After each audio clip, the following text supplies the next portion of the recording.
મારું નામ દીપેશ છે. મેં હજુ યુવાનીમાં પ્રવેશ કર્યો હતો. હું જે ઉંમરમાં હતો, હું ખૂબ જ સુંદર અને સ્માર્ટ દેખાતો હતો. મારી સ્માર્ટનેસ અને મારી પર્સનાલિટી જોઈને ગમે તે છોકરી મારા માટે પાગલ થઈ જતી હતી. ગ્રેજ્યુએશન પૂરું કરીને જ્યારે હું ઘરે આવ્યો, ત્યારે ભાભીએ ખૂબ સરસ રીતે મારું સ્વાગત કર્યું હતું. ઘણી વખત હું અને ભાભી ફોન પર વાત કરતા હતા. હું મારી ભાભી સાથે સાથે ખૂબ જ મિત્ર જેવો બની ગયો હતો. જ્યારે હું ઘરે પાછો આવ્યો ત્યારે ભાભી અને માએ મારું ખૂબ સારું સ્વાગત કર્યું. મારી ભાભી દેખાવમાં ખૂબ જ સુંદર હતી. મારી ભાભી ખૂબ જ નિર્દોષ અને સીધા હતા, પણ હું તેના કરતાં વધુ તોફાની હતો. જ્યારે પણ મારો ભાઈ ઘરની બહાર જતો ત્યારે હું બહાનું કાઢીને ભાભી સાથે મજાક મસ્તી કરતો રહેતો. એક દિવસ સાંજનો સમય હતો. ખૂબ જ જોરથી વરસાદ પડી રહ્યો હતો. તે દિવસે ભાઈ પણ ઘરે ન હતા અને ભાભી અને હું ઘરમાં એકલા હતા. જ્યારે હું ટેરેસ પર બેઠો હતો અને ચા પીતો હતો, મેં જોયું કે ભાભી આવા ભારે વરસાદમાં નહાતા હતા. અને પછી હું તેની પાસે જઈને, તેમનો આ તે દિવસોની વાત છે જ્યારે હું કોલેજમાં ભણતો હતો. હું યુવાન હતો. મારા ઘરમાં મારી મા, મારો ભાઈ અને મારી ભાભી જ રહેતા હતા. મારા ભાઈના લગ્નને 5 મહિના પહેલા જ થયા હતા. ભાઈ અને ભાભીના લગ્ન થયા ત્યારે હું પણ તેના લગ્નમાં હાજર હતો. જ્યારે મેં મારી ભાભીને પહેલી વાર જોઈ ત્યારે મારા મનમાં પણ એક જ ઈચ્છા હતી કે હું પણ તેના જ જેવી છોકરી સાથે જ લગ્ન કરું, કારણ કે મારા ભાઈની સરખામણીમાં મારી ભાભી દેખાવમાં ખૂબ જ સુંદર હતા. હું થોડા દિવસ ઘરે રહ્યો, પણ પછી કોલેજ જતી વખતે મારી ભાભી મને કહેવા લાગ્યા કે દેવરજી, ત્યાં ગયા પછી પણ મને તમે યાદ કરજો. અમે બંને રાત્રે વાત કરશી, કારણ કે મારો ભાઈ કામ માટે બીજા શહેરમાં રહેતો હતો અને હું ઘણીવાર મારી ભાભી સાથે રાત્રે વાત કરતો. અમારા બંને વચ્ચે ખૂબ જ સારી મિત્રતા બની ગઈ હતી. હું ઘણી વખત ભાભીને કહેતો કે ભાભી, તમને ભાઈની યાદ નથી આવતી? તો ભાભી કંઈ બોલતી નહીં, બસ રડતી રહેતી અને હું તેના રડવાનું કારણ સમજી શકતો ન હતો.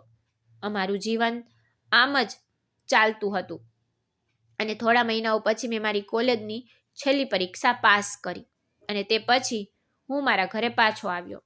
હું ઘરે આવ્યો ત્યારે મારી ભાભીએ ખૂબ સરસ રીતે મારું સ્વાગત કર્યું અને સાથે જ્યારે મારી માતાએ મને ઘરે જોયો ત્યારે તે પણ ખૂબ જ ખુશ થઈ ગઈ. મારા આવતાની સાથે જ તે કહેવા લાગી કે દીકરા, હવે હું પણ તારા માટે સારી છોકરી શોધવાનું શરૂ કરીશ. બસ તું જલ્દી સારી નોકરી શોધી લે. આ સાંભળતા જ મેં મારી માને કહ્યું કે જો તમારે છોકરી શોધવી હોય ને તો ભાભી જેવી જ છોકરી શોધો, તો જ હું તેની સાથે લગ્ન કરીશ. આ સાંભળીને ભાભી હસવા લાગતા. પછી ભાભીએ મને ચા નાસ્તો કરાવ્યો. નાસ્તો કર્યા પછી હું મારા રૂમમાં આવ્યો અને સૂઈ ગયો હતો. ત્યારે અચાનક મારા ભાભી મારા દરવાજે આવીને ઊભા રહી. તે કહેવા લાગ્યા કે દેવરજી, ખરાબ ના લાગે તો જો તમારી પાસે સમય હોય તો શું તમે મને તમારી સાથે થોડા સમય માટે બજારમાં લઈ જશો?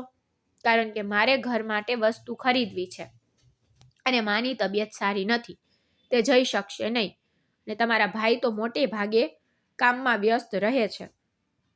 આ સાંભળતા જ મારો ચહેરો ચમકી ગયો. મેં ભાભીને કહ્યું, ચિંતા ન કરો, હું થોડા સમયમાં તૈયાર થઈને આવું છું. ત્યાં સુધીમાં તમે પણ તૈયાર થઈ જાઓ. થોડી વાર પછી હું નીચે આવ્યો તો જોયું કે ભાભી તૈયાર થઈને બેઠા હતા. ભાભી આજે વધુ સુંદર લાગી રહ્યા હતા. પછી અમે બંને બજારમાં આવ્યા અને ભાભી ત્યાંથી શાકભાજી ખરીદવા લાગ્યા. થોડી વાર પછી અમે ઘરે પહોંચ્યા, પણ જ્યારે અમે ઘરે પહોંચ્યા તો આજે મા દરવાજે ઊભી હતી. તેને મારો હાથ પકડી લીધો અને મને તેના રૂમમાં લઈ ગઈ. મને લાગ્યું કે માને મારા સાથેથી થોડું કામ હશે, પણ જ્યારે હું માના રૂમમાં પ્રવેશ્યો તો મા મને કહેવા લાગી કે દીકરા, મારે તારી સાથે વાત કરવી છે.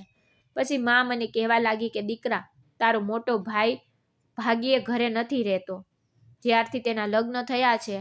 આ સાંભળીને મેં તરત જ મારી માતાને કહ્યું કે મા, ભાઈ કામમાં વ્યસ્ત રહે છે, આ કારણથી તેની પાસે સમય નથી. તો માએ મને કહ્યું કે ના ના દીપેશ, હું શું કહું છું તે તું જરા પણ સમજતો નથી. મને લાગે છે કે તારા ભાઈનું બીજી છોકરી સાથે અફેર છે. આ સાંભળીને હું ચોંકી ગયો અને મારા મોંમાંથી ચીસ નીકળી ગઈ. માએ કહ્યું, દીકરા ધીમે બોલ, નહીતર ધારી ભાભી સાંભળશે જ. જો તેને આ વિશે ખબર પડશે તો તે ખૂબ જ ખરાબ થશે. મારી માને કહ્યું કે માં, આ તમે કેવા પ્રકારની વાતો કરો છો? શું કોઈએ તમને કંઈ કહ્યું છે અથવા ભાઈએ તમને કંઈ કહ્યું છે? તો માએ મને કહેવાનું શરૂ કર્યું કે એકવાર તેને મારા ભાઈને ફોન કર્યો હતો અને તેને પાછળથી એક સ્ત્રીનો અવાજ પણ સાંભળ્યો હતો. જ્યારે તેને ભાઈને આ વિશે પૂછ્યું તો તેને બહાનું કાઢીને મામલો ટાળી દીધો. મેં મારી માતાને કહ્યું કે કદાચ તે તમારો વહેમ છે. તો તે મને વારંવાર સમજાવવાનો પ્રયત્ન કરી રહી હતી કે એવું કંઈ નથી. પણ મેં તેને પણ વારંવાર કહ્યું કે માં, આ વાત ભાભી સામે ભૂલથી પણ ના કરતા અને આ વાત તેની સામે ન આવી જોઈએ. કારણ કે જો ભાભીને આ વિશે ખબર પડશે તો ભાઈ ભાભીના સંબંધમાં તિરાડ પડી શકે છે. અને જ્યાં સુધી અમને સંપૂર્ણ સત્ય ખબર ન પડે ત્યાં સુધી આ વિશે આપણે કોઈને કહેવું ન જોઈએ. માઈએ પણ મારી વાત માની લીધી અને પછી ચૂપચાપ હું મારા રૂમમાં આવી ગયો. હું મારા રૂમમાં આવ્યો અને નહાવા માટે બાથરૂમમાં ગયો. હું પાછો આવ્યો. બહાર આવ્યો ત્યારે ભાભી મારી સામે હતા. ભાભીને જોઈને હું ચોંકી ગયો. જ્યારે હું આવીને મારી ભાભી પાસે ઊભો રહ્યો ત્યારે તે મને જોઈને કહેવા લાગ્યા કે દેવરજી, તમારા ભાઈને કોઈની ચિંતા નથી. આમ તો તે મને મળવા આવતા નથી, પણ જ્યારે મેં તેને કહ્યું કે તમે આવ્યા છો ત્યારે પણ તે તમને મળવા આવ્યા નહીં. આ બધી વાતો સાંભળીને મને મારી માતાની વાત યાદ આવવા લાગી અને હું મનમાં વિચારવા લાગ્યો કે કદાચ મારી મા જે કહેતા હતા તે સાચું હોય. પણ પછી મેં વાત ફેરવી નાખી અને મારી ભાભીને બહાનું કાઢ્યું કે કદાચ તે વ્યસ્ત હોય. કોઈ વાંધો નહીં, તે કાલે ચોક્કસ આવશે. રાત્રે જમ્યા પછી હું મારા રૂમમાં આવીને સૂઈ ગયો. દિવસભરના થાકને લીધે મને ક્યારે ઊંઘ આવી ગઈ કંઈ ખબર નહોતી. પછી અચાનક રાત્રે લગભગ 1 વાગ્યે મારી આંખ ખુલી જ્યારે મેં ઘરમાં કોઈનો રડવાનો અવાજ સાંભળ્યો. જ્યારે હું રૂમમાંથી બહાર આવ્યો તો જોયું કે મારી ભાભીના રૂમમાંથી અવાજ આવી રહ્યો હતો. હું તરત જ એ રૂમ તરફ દોડ્યો અને બહાર ઊભો રહીને સાંભળતો તો ભાભી ભાઈ સાથે વાત કરી રહ્યા હતા. તે રડતા રડતા તેને કહી રહ્યા હતા કે અમારા લગ્નને 5 મહિના થઈ ગયા છે, પણ તમારી પાસે મારા માટે ક્યારેય સમય નથી. જો તમે મને પસંદ નહોતા કરતા તો તમે મારી સાથે લગ્ન કેમ કર્યા? જ્યારે મેં આ બધી વાતો સાંભળી ત્યારે હું તરત જ મારા રૂમમાં પાછો આવ્યો અને મનમાં વિચારવા લાગ્યો કે માં કહે છે શું તે સાચું તો નથી ને? પછી મેં વિચાર્યું કે ના, ભાઈ તો કામમાં વ્યસ્ત હશે, આ કારણથી આવું કરતા હશે. મારે આ બધા વિશે વધારે વિચારવું ન જોઈએ અને મેં મનમાં નક્કી કર્યું કે કાલથી હું મારા ભાભીનું સારું ધ્યાન રાખીશ. સવારે હું જાગી ગયો અને સીધો કિચનમાં ગયો. જ્યારે હું ત્યાં ગયો ત્યારે ભાભી વાસણો સાફ કરી રહી હતી. તે મને કહેવા લાગી, દેવરજી, તમે અહીં શું કરો છો? મેં કહ્યું, ભાભી, હવે જરાય ચિંતા ન કરો. કોઈ કામ હોય તો મને કહેજો, હું તમારું બધું કામ કરવા તૈયાર છું. આ સાંભળીને ભાભી હસવા લાગ્યા અને બોલ્યા, શું તમે મારા માટે બધું કરી શકો? મેં પણ તરત જ હા પાડી. ત્યારે ભાભીએ કહ્યું કે સમય આવશે ને ત્યારે કહીશ. હવે હું મારી ભાભીની આસપાસ જ રહેતો હતો અને તેમને ખુશ રાખવા માટે મારાથી બનતા પ્રયત્નો કરતો હતો. એક દિવસ હું મારી ભાભીને મૂવી જોવા બહાર લઈ ગયો જેથી તે થોડી ખુશ થાય. પણ જ્યારે અમે રાત્રે ઘરે આવ્યા ત્યારે જોયું કે મારો ભાઈ ઘરે હાજર હતો અને ભાભી ભાઈને જોઈને ખૂબ જ ખુશ થઈ. પરંતુ જ્યારે અમે તેમની પાછળ એક છોકરી જોઈ ત્યારે અમે બંને તેને જોઈને સંપૂર્ણપણે સદબદ થઈ ગયા. માં પણ ત્યાં બાજુમાં બેઠી હતી અને ખૂબ રડી રહી હતી. જ્યારે હું માની નજીક આવ્યો તો તેણે મને કહેવાનું શરૂ કર્યું કે દીકરા, તારા ભાઈએ બીજા લગ્ન કરી લીધા છે અને કહી રહ્યો છે કે તે આ છોકરી સાથે જીવન વિતાવવા માંગે છે. આ સાંભળીને ભાભી ચીસો પાડવા લાગ્યા અને એકદમ ગુસ્સે થઈ ગયા. તે ભાઈ સાથે ગુસ્સામાં બોલી રહ્યા હતા કે જો તમે બીજી છોકરી સાથે પ્રેમમાં હતા તો કેમ તમે મારી જિંદગી બગાડી? છતાં ભાઈ ચૂપચાપ ઊભો હતો. મને પણ મારા ભાઈ પર ખૂબ ગુસ્સો આવ્યો. મેં કહ્યું, ભાઈ, હવે તો તમારે જવાબ આપવો પડશે. આખરે તમે અમને દગો કેમ આપ્યો? તો ભાઈ કહેવા લાગ્યો કે હું પણ મારા જીવનથી કંટાળી ગયો હતો. તેથી જ આજે આ છોકરીને મારી સાથે મારા ઘરે લાવ્યો છું. મેં આ લગ્ન મારી માના કારણે જ કર્યા હતા. ત્યારે પણ મેં મારી માને કહ્યું હતું કે હું અત્યારે લગ્ન કરવા નથી માંગતો, પણ બળજબરીથી તેને મારા લગ્ન શિલ્પા સાથે કરાવી દીધા. મેં પણ વિચાર્યું કે કદાચ હું સમય સાથે બદલાઈશ, પણ આ મારી ભૂલ હતી. જ્યાં હું કામ કરતો હતો ત્યાં જ હું જ્યોતિના પ્રેમમાં પડી ગયો અને ત્યાં તેની સાથે બીજી વાર લગ્ન કર્યા. હું શિલ્પા સાથે રહી શકતો નથી અને ના મેં તેની સાથે ખોટું કર્યું છે. જો તમે ઈચ્છો તો તમે તેને પણ પૂછી શકો છો. જ્યારે અમે શિલ્પા ભાભી તરફ જોયું ત્યારે તે શાંતિથી માથું નમાવીને ઊભા હતા. તે કહેવા લાગ્યા, મેં વિચાર્યું કે તેને લગ્ન માટે થોડો સમય જોઈએ છે. મને ખબર ન હતી કે તેને તેની માતાના કારણે લગ્ન કર્યા છે. જો મને આ પહેલા ખબર હોત તો હું તેની સાથે ક્યારેય લગ્ન ન કરત.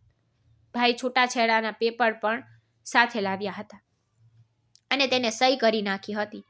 માં પણ ભાઈ પર જોરથી બૂમો પાડી રહી હતી, પણ અમે જે કહ્યું તેની હવે ભાઈ પર કોઈ અસર થઈ રહી ન હતી, કારણ કે જે કંઈ કરવાનું હતું તે તો તેને કરી લીધું હતું. અને આટલું કહીને ભાઈ બીજા શહેરમાં ચાલ્યા ગયા, જ્યાં તે આ છોકરી સાથે કામ કરતા હતા. અમે ભાઈના જવાથી ખૂબ જ રોક્યા, પરંતુ કહેવાય છે ને કે આપણે સંબંધોને બાંધી શકતા નથી. ભાઈના ગયા પછી ભાભી ખૂબ રડવા લાગ્યા. માં અને હું ભાભીને સમજાવવાનો ખૂબ પ્રયાસ કરી રહ્યા હતા કે તમારી પાસે હજુ જીવન બાકી છે, ચિંતા ના કરો.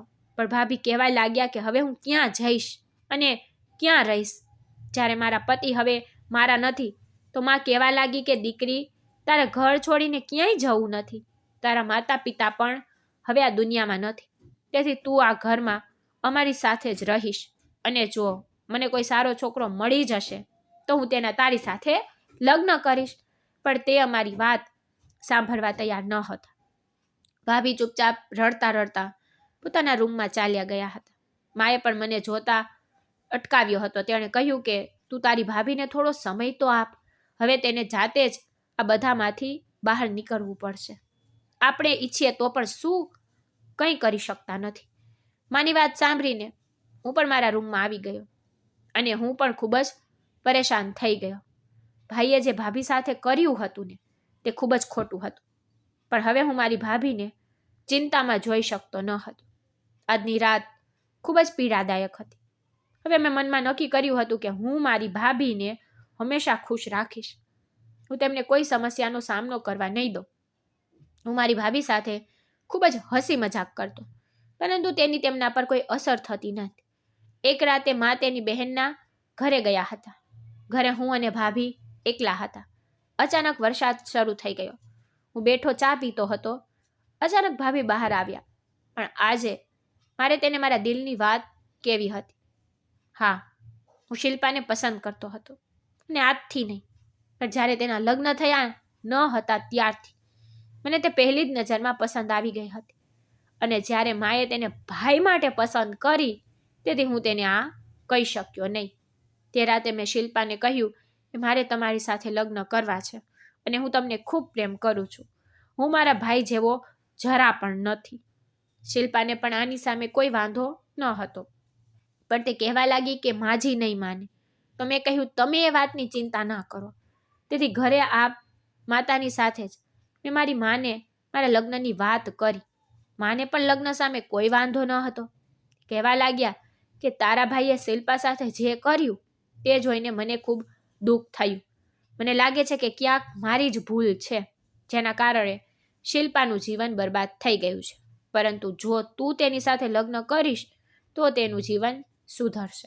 પછી માએ મને કહેવાનું શરૂ કર્યું કે હું તમારા બંનેના લગ્નનું મુહૂર્ત કાલે જ કરાવું છું.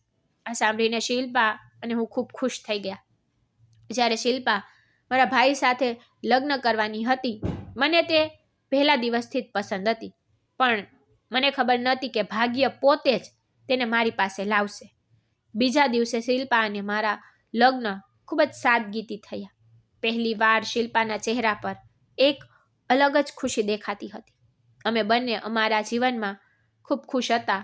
1 વર્ષ પછી શિલ્પાએ એક ખૂબ જ સુંદર પુત્રીને જન્મ આપ્યો, જેનું નામ મેં પ્રિયા રાખ્યું. પણ મારા ભાઈએ પણ તેના કૃત્યની સજા મળી ગઈ હતી. તેને જે છોકરી સાથે લગ્ન કર્યા હતા તે છોકરીમાં કોઈ કમી હતી અને હવે ભાઈ પણ તેના કામ પર અફસોસ કરી રહ્યો હતો. તેથી જો તમે કોઈનું ખરાબ કરશો તો તમારી સાથે પણ આવું જ થશે. તો મિત્રો, વાર્તા કેવી લાગી છે લાઈક કોમેન્ટ કરીને જરૂરથી જણાવો અને જો ચેનલ પર નવા છો તો સબસ્ક્રાઈબ કરવાનું ભૂલતા નહીં. ધન્યવાદ.